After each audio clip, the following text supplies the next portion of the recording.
নমস্কাৰ বন্ধুসকল, আপোনালোকক সকলোকে এই চেনেলটোৰ অন্য এটা ভিডিঅ'লৈ স্বাগত জনাইছোঁ। সব বন্ধুসকল, যিসকল কেণ্ডিডেটে পেৰামেডিকেল কোৰ্চ কৰিব বিচাৰিছে অসম চৰকাৰৰ আণ্ডাৰত, তেওঁলোকৰ বাবে অতিকৈ ভাল খবৰ। Finally Srimanta Sankardev university of health sciences ইয়াৰ ফালৰ পৰা পেৰামেডিকেলৰ বিভিন্ন কোৰ্চৰ বাবে নটিফিকেশ্যন মুকলি কৰিলে। গতিকে সম্পূৰ্ণ প্ৰচেছ আপোনালোকক জনাম। ভিডিঅ'টো নিশ্চয়কৈ প্ৰথমৰ পৰা শেষলৈকে চাই থাকিব।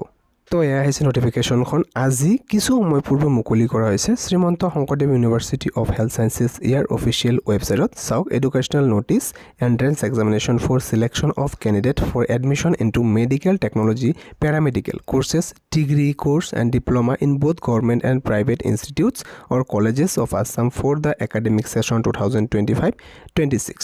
Srimanta Sankardev university of health sciences ইয়াৰ ফালৰ পৰা আপোনালোকৰ পেৰামেডিকেলৰ বিভিন্ন কোৰ্চৰ ডিপ্ল'মা আৰু ডিগ্ৰী কোৰ্চৰ এডমিশ্যনৰ বাবে প্ৰথমতে এটা এণ্ট্ৰেন্স এক্সামিনেশ্যন পাতিব। সেই এণ্ট্ৰেন্স এক্সামিনেশ্যন যদি আপোনালোকে কোৱালিফাই কৰে, আপোনালোকে বিভিন্ন ধৰণৰ কোৰ্চত এডমিশ্যন লাভ কৰিব।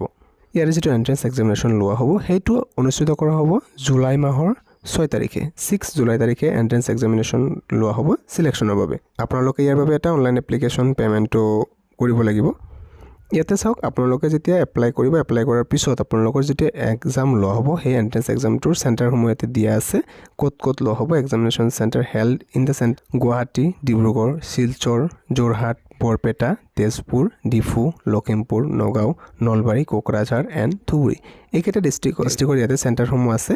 আপোনালোকৰ অনলাইন এপ্লাই কৰাৰ সময়তে যিটো আপোনালোকৰ সুবিধা হয়, ওচৰৰ হয় বা নিজৰ হয়, তাতে আপোনালোকে প্ৰিফাৰেঞ্চ চিলেকশ্যন কৰিব পাৰিব। আৰু ইয়াৰ যিটো এডমিট কাৰ্ড আছে, এডমিট কাৰ্ডসমূহ 25 জুন তাৰিখে আপোনালোকে তাৰিখৰ পৰা লাভ কৰিব অফিচিয়েল ৱেবছাইটৰ পৰা ডাউনলোড কৰি। যিটো এণ্ট্ৰেন্স এক্সামিনেশ্যন লোৱা হ'ব, এইটো আপোনালোকৰ ৰাতিপুৱা 11 বজাৰ পৰা দুপৰীয়া 1 বজালৈ 2 ঘণ্টা সময়ৰ এণ্ট্ৰেন্স এক্সামিনেশ্যন লোৱা হ'ব। ইয়াৰ চিলেবাছ সম্পৰ্কে কিছু তথ্য ইয়াতে দিয়া আছে, চাই লওক।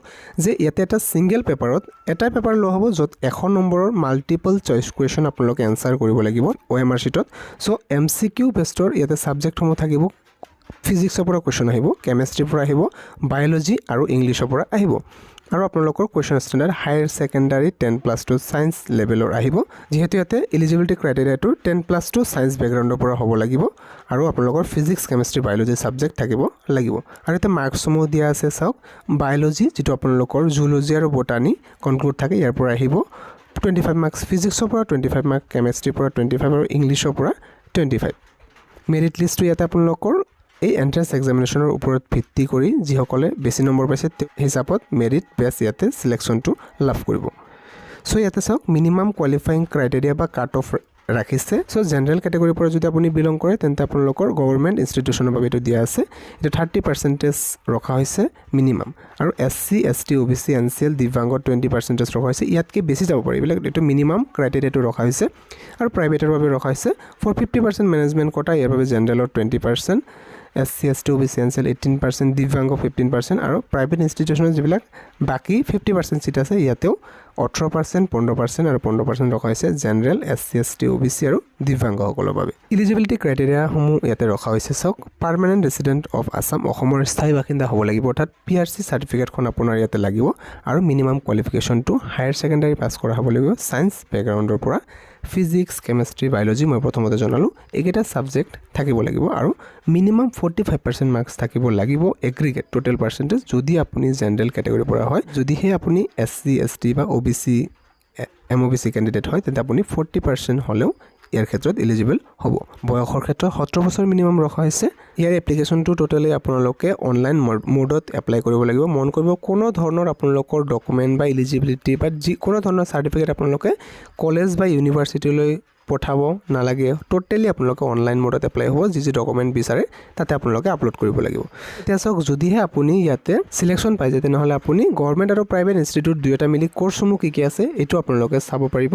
প্ৰথমতে যিটো দিয়া আছে মেডিকেল লেবৰেটৰী টেকন'লজি, তাৰপিছত next medical radiology and imaging technology, cardiac care technology, trauma and emergency technology, ICU technology, OT অৰ্থাৎ operation theatre technology, anaesthesia and critical care technology, blood banking technology, dialysis technology, physiotherapy আৰু optometry. এই 11টা total ইয়াতে course দিয়া আছে। যদিহে আপুনি entrance examination qualify কৰে, আপোনালোকে এইসমূহৰ পৰা কোৰ্চত এডমিশ্যন লাভ কৰিব পাৰে। এপ্লাইটো এতিয়ালৈকে ষ্টাৰ্ট হোৱা নাই। মে' মাহৰ 15 তাৰিখৰ পৰা ষ্টাৰ্ট হৈ যাব। লাষ্ট ডেটটো জুন মাহলৈকে ৰখা হৈছে। গতিকে যদিহে আপুনি এই কোৰ্চৰ বাবে ৱেইট কৰি আছিলে কেতিয়া নটিফিকেশ্যন মুকলি কৰিব কিছুমানে সুধি আছিল কমেণ্টত তো আপোনালোকৰ বাবে অতিকৈ ভাল খবৰ আৰু এইখিনি ভিডিঅ'ত আপোনালোকক গোটেই ইনফৰমেশ্যন জনালোঁ যদি আপোনালোকে কিবা বুজি পোৱাত অসুবিধা পাইছে কমেণ্টত নিশ্চয়কৈ জনাব ভিডিঅ'টো নিশ্চয়কৈ লাইক এটা কৰি ৰাখিব আৰু নিজৰ সকলো বন্ধু বান্ধৱীৰ সৈতে শ্বেয়াৰ কৰি দিব চেনেলটোত প্ৰথমবাৰৰ বাবে আহি থাকিলে আগন্তুক নটিফিকেশ্যন পাই থাকিবলৈ নিশ্চয়কৈ ছাবস্ক্ৰাইব কৰিব এতিয়ালৈ ইমানে সামৰিছোঁ ধন্যবাদ জয় আই অসম